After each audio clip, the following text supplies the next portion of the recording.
look, keep it calm, lads, in here. Ali Gaffer, of course, is involved in everything that is going there. The ref. It's a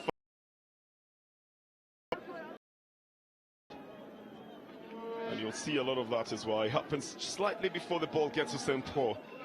Those are some of the fouls that you've got to be very vigilant about when you are in a game of this magnitude. This is Traore not having a firm control of it. It goes to Shomari Kapombe. Saluma Bubakar to Kapombe.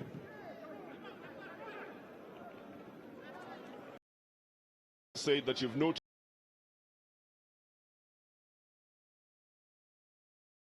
back in again. Kapombe sends it back in. Saluma Bubakar sends it back into the midfield. Hey man, good ball control. Abdalate to Traore, and Ayman tries to sneak it back to Traore, who by that time has lost his footing. Goes back to Gafar. Well, we've seen 2 quarter-final matches that ended in draws. 0-0 draw, but then the 2 draw. I'm not exactly sure if it's going to be a story of draws in the quarterfinals. Do you think, Mark?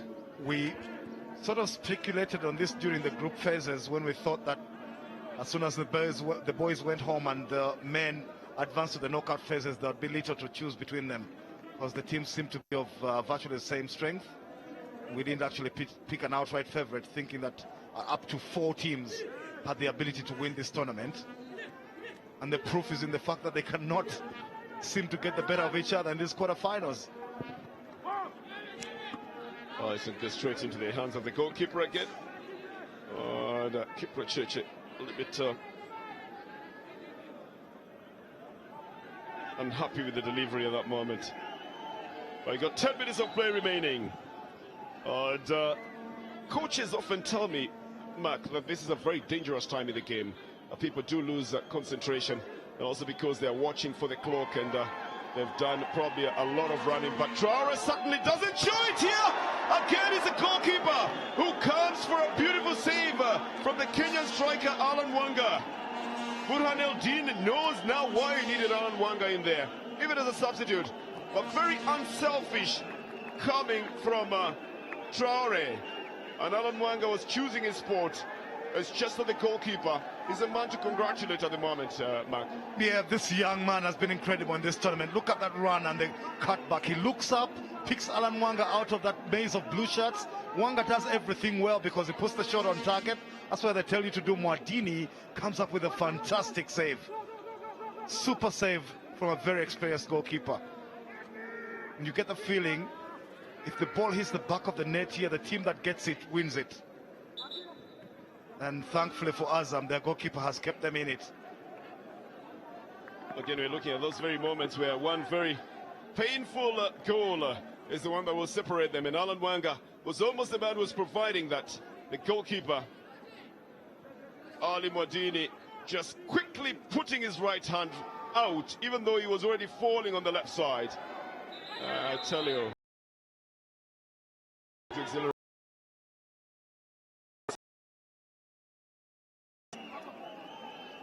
Going to be a corner for the El Merreikh side.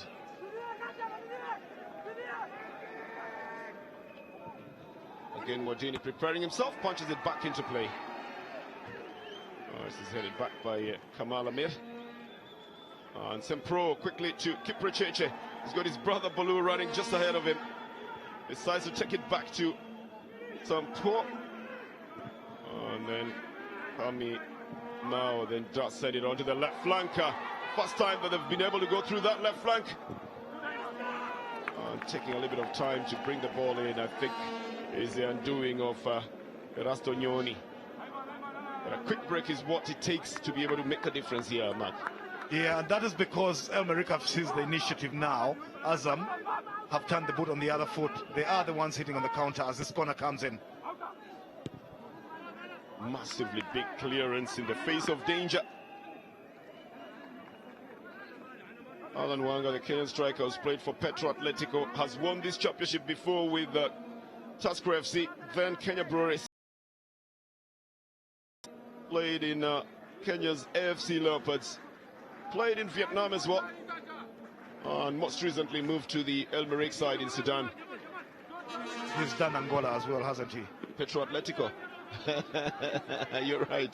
So he's been a journeyman. And for good reason as well. Every place he goes, leaves a very good mark.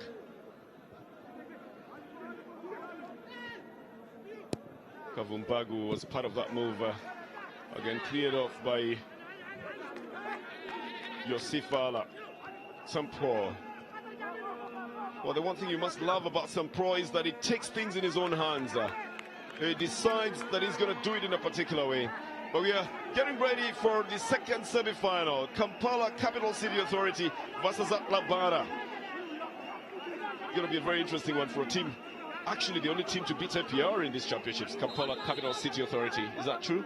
Yes, the 1-0 that decided the group. Kampala City, Capital City Authority won the group because they beat APR. It's the only team to beat APR. Absolutely. So far. Absolutely. So they come with a little bit of bragging rights as well. And also they topped the group. And of course, coming from a Ugandan, talking about Uganda, I could notice a little bit of pride in your eyes when you're saying that. Was there?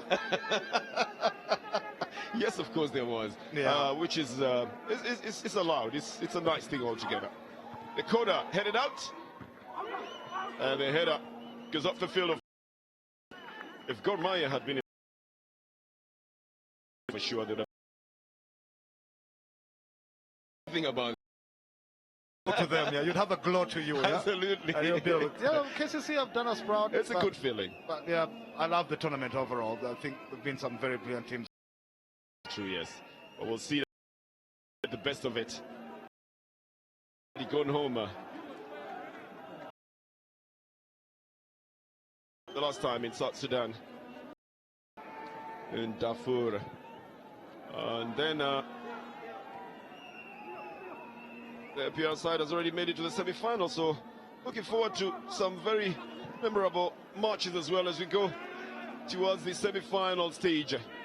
But you've first got to cross this quarter-final stage. Ayman picks it up in the midfield. That's a better ball to the standing captain now, Saluma Abubakar.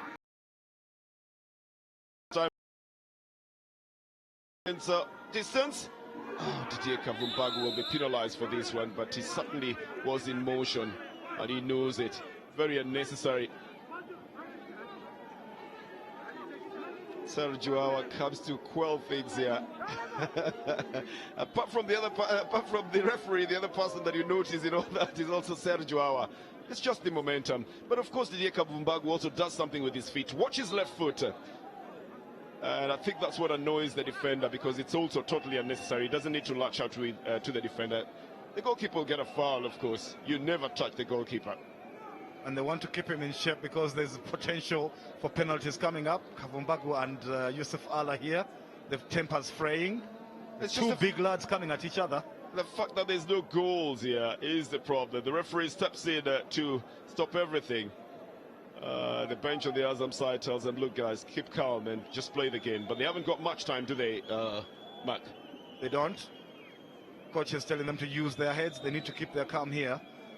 But it's going to be heartbreak for whichever team loses this one. If there's a sucker punch, if there's a goal towards 90 minutes, it will be heartbreak for the other side, because they've all given it a very good go. They've competed. And then whichever one loses a shootout, should there be one, it will be very frustrating, as you can see there. Traore, Kipreche. You see the reactions. Even the coaches are caught up in this. But I think on the El Merreikh side, it's been Traore mostly. This is a culmination of a... And of...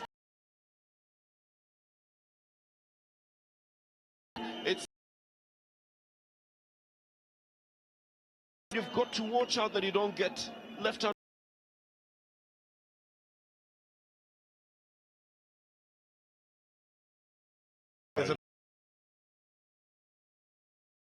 This is not allowed either. I mean, this is retaliation. You could easily get sent off and cost your team. But the referee understood, Suddenly Yusuf Allah doesn't make things any better by starting the pushing. Makes it look like, makes it look like a primary school fight. You know, you start fast and then you Oh no, you start. The English love to call it handbags. They don't think it's serious, they call it handbags. But yeah, that was it. Exactly what it is there. Letting off steam. I think it's letting off steam sometimes. It is, but in the wrong way, because you're going to get booked for it if you are caught by the referee. Amir could have caused his team there. Again, taking it too casual in that box there. St. Paul. And he's the kind of player that can make things change in the very last minute of the game. It's going to be a foul. Will be given in it.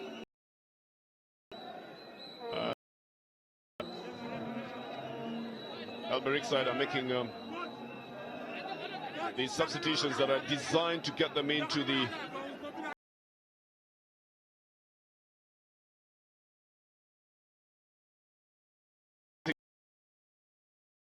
reaction to his own shot. Will take about 10 seconds for him to just, go on his knees or on his back, and doesn't get back into the game on time. I think the coach decides to rest him for now as they contemplate what life will be like when it comes to the penalty shootout, don't you think, Mark? Yeah, and the man who's come on, Abdel Latif Magdi, must be an expert who's shown his penalty-taking prowess in practice. And Traore has run himself into the ground. Sometimes the guys who play the best are the ones that miss their penalties. You saw that with Faudinda Isenga, the captain of Rwanda Sport, yesterday. That might have crossed the coach's mind because Traore has had such a good game. 2 minutes will be played in the second half as the added time, with Shomari Kapombe going to take a corner kick. 9 corners from the Azam side, headed out by Alberic. They probably will have one last chance to be able to do something here.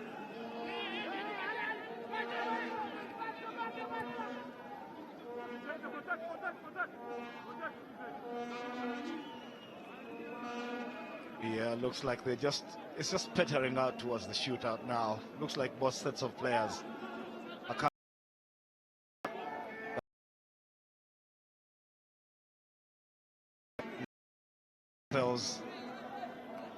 for the lottery.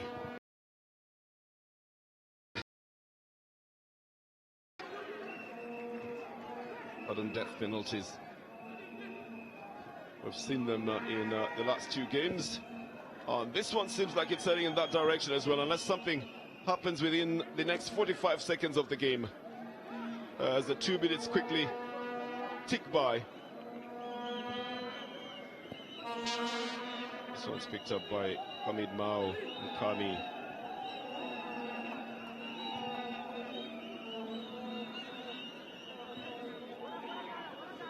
And then they started on the left side as well. They've got to move it faster on account of time if they want to do anything with it. Sergio Awa will push it out. A man, of course, will clown a little bit to try and see whether he can get something off, but then the shot picked up by the goalkeeper, Salim Magula. That is the danger of clowning around. What a man was doing, an easy loss of the ball there, and something else could have happened. Yes, and then all the preparations you're making for penalties come to naught. The substitutions you've made and now get punished for one mistake. That's the whistle. And this is going to be decided by penalties. And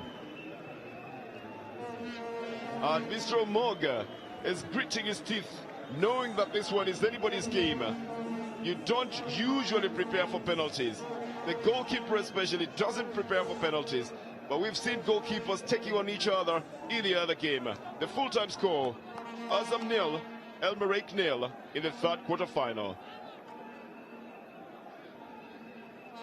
And some good defending coming in from the Elmerek players, actually.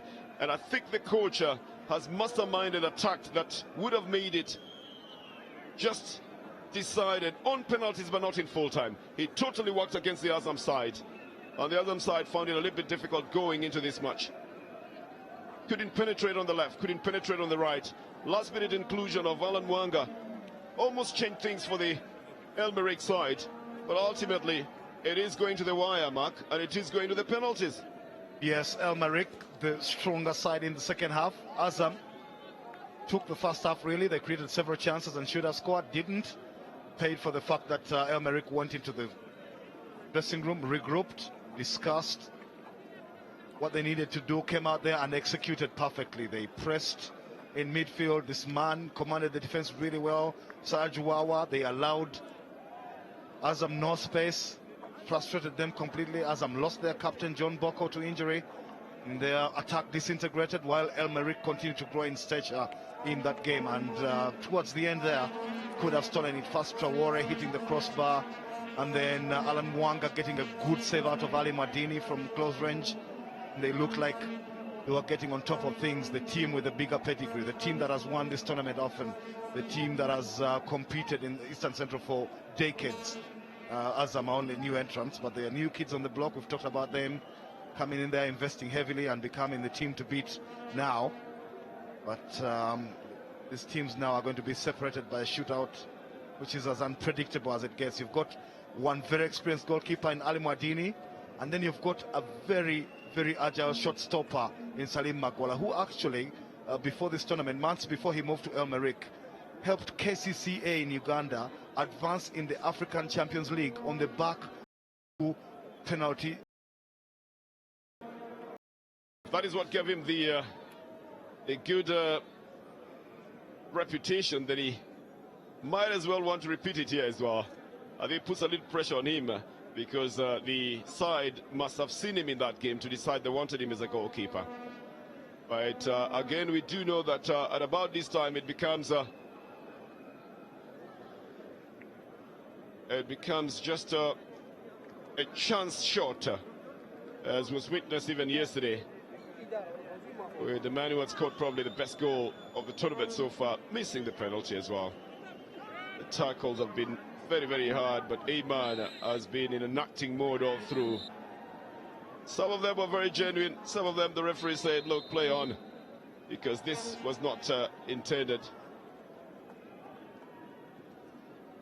Arjuawa, one of the most difficult of defenders, and this one and Didier Kavubagwa, yellow card, the only card that was flagged that game. Shootout.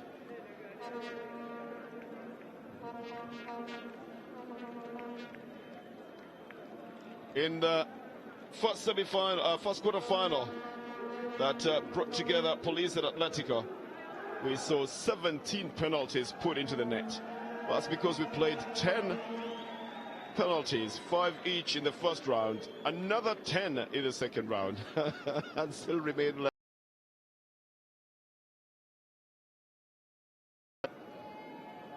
Was between the goalkeepers.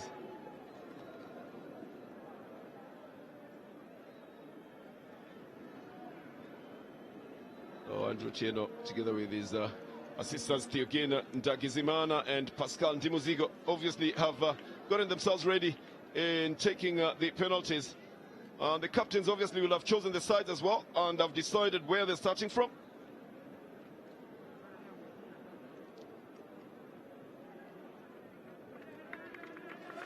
But this becomes anyone's game from now on. It just depends on how you take your penalties and whether you put them in or not, and whether the other side does the same, or you lose yours and the others also lose theirs. The difference is usually just 1 or 2 penalties. And Serge Wawa has given some very good direction to the team all through as the defender, central defender, but this time round he's got to watch also from the side, from halfway the field, as the penalties are taken. And I think the Elmerick side will be the first one to take the penalties, as the goalkeeper of the Azam side will be the first one in goal. Tense moments for Traore and all his teammates out there, and a tense moment for the coaches as well, and for the entire game, for the entire team, in a game that ends this way. The captain will of course lead by example, so Ahmed El Basha. Oh, it is saved. It is one of the most difficult ones, either to start or to finish. Usually brings a lot of tension. But El Basha also seemed to be in a little bit of a hurry. But we'll give the goalkeeper credit as well. And the first one is saved by Ali Modini. Yes, he uses all of his experience to go the right way and then keep that out. El Basha perhaps didn't go for the corner. It was a little bit inside the goalposts for Mwadini, at a very good height for the diving goalkeeper. Well, I see whether or not Salim Magula, beg your pardon, Magula, if he can show exactly the reasons that he was hired for at El Barika. But he's coming up against Agri Morris in this one. So the first one on the Barake side has been saved. It's Agri Morris now. Looks very calm, actually. He's thinking about something totally different by the time he's coming into this penalty. Agri Morris versus Salim Magula. Agri Morris puts it in. So the advantage is with the Azam side at the moment. The celebration, the bragging rights at the moment are with Azam. The goalkeeper and the penalty taker each teasing each other. It ultimately is put in the net. There's some celebration on the technical bench, isn't there? Oh yeah. At its early days in this shootout, anything can change here. 4 takers on either side. This man knows it. It's far from over. Burhan Eldin is a worried man. Not worried, but he's a very pensive man. Alan Wanga has the freshest leg on the field so far. For the Elmerick side. Takes his time. And he puts it in the right-hand corner. Brilliant penalty by Wanga. Unchallenged. No way the goalkeeper is getting anywhere near that. It is in the top corner on the right. Oh, that one we can read. It's not in Arabic, but his lips seems to be saying Wanga. It's a happy moment for the coach. But the advantage is still with Azam until something changes, because Elmer were the first to take their penalty.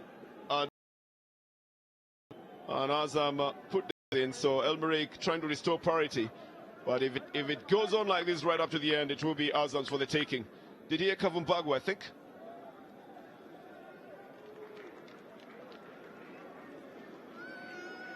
Looks very tense as well, but he's got the same chance as everybody else.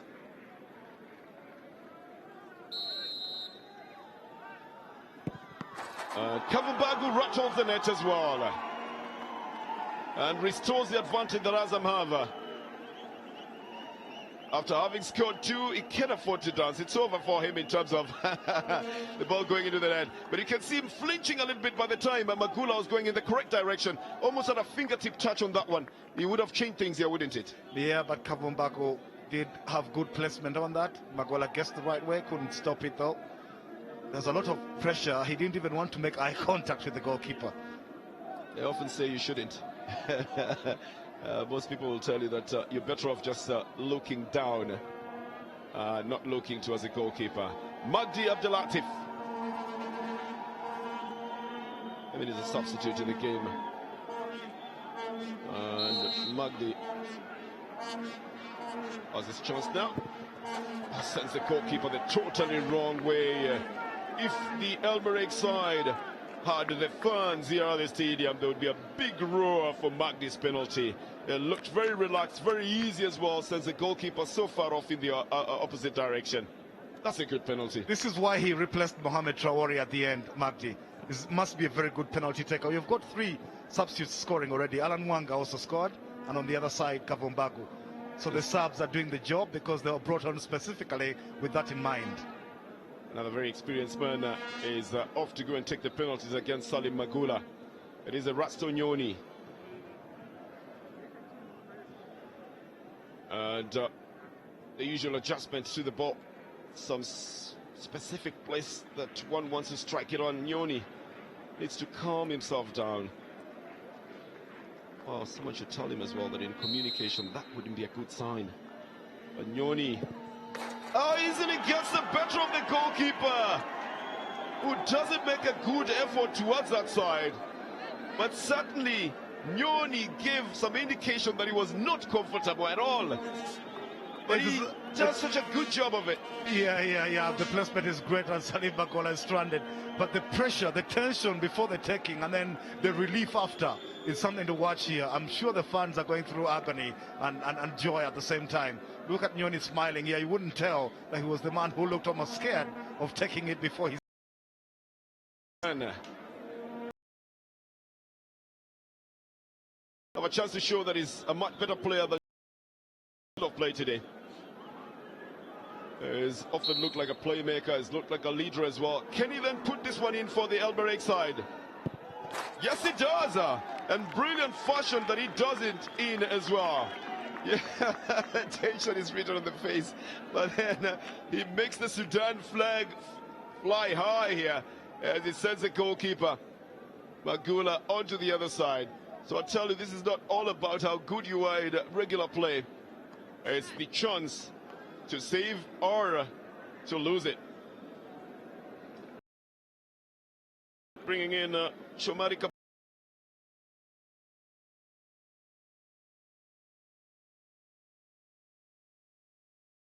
By the way, that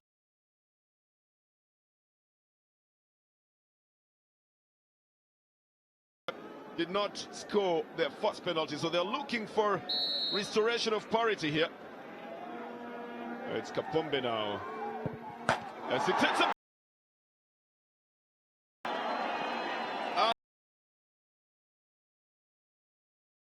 things that somewhat bringing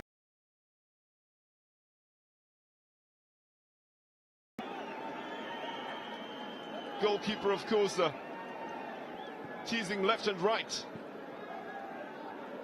Kapombe loses his penalty. So we are actually now because it just depends on what happens in these last two penalties. Everything rests now with Hussein Ali Ghaffar and the next penalty kicker for Azam. Just the two penalties separate them.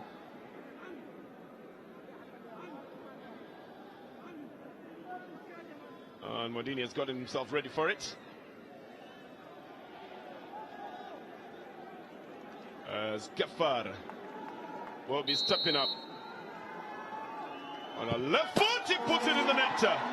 So the advantage now with the Elbereg side, not because they have any extra penalty. The coach, of course, loves the fact that they've put in their last penalty. But the difference is whether or not the last penalty for the Azam side will be put in the net, or will be saved, or will go overboard. Now you start thinking about it that way as Ali Ghaffar celebrates his. I'll tell you, it's usually a very triumphant walk back to your group and a very agonizing walk to the penalty spot. It's Lionel Saint-Pro. And he's got a very, very big burden on his shoulders. Can he live up to it? Can he lead by example? It will be decided in about 10 seconds when he takes the penalty. Agula. You'd think he was probably getting himself ready for a big fight. It's Saint-Pro and Magula. Steps up. Oh, it's been taken! And Elbereg move into the semi-final, courtesy of the penalty shootout. It's usually a very difficult moment for any player, including the top players. And Saint-Pro has a long, very difficult, sad walk back to his teammates. The Elbereg side all dash to their players to celebrate, while the other teams will be quiet. The fans will equally be quiet. But that's the nature of the penalty shootout. It's anyone's game, and it's not over until the very last penalty. And Saint-Pro certainly doesn't believe what has happened there. The goalkeeper goes in the right direction, and Magula, never mind having conceded all the other penalties, still proves that it was a good signing for him when he was signed for the penalties that he had saved. Massively big celebration then. And And for the Elmerek side, it is time to thank their lucky stars for this game.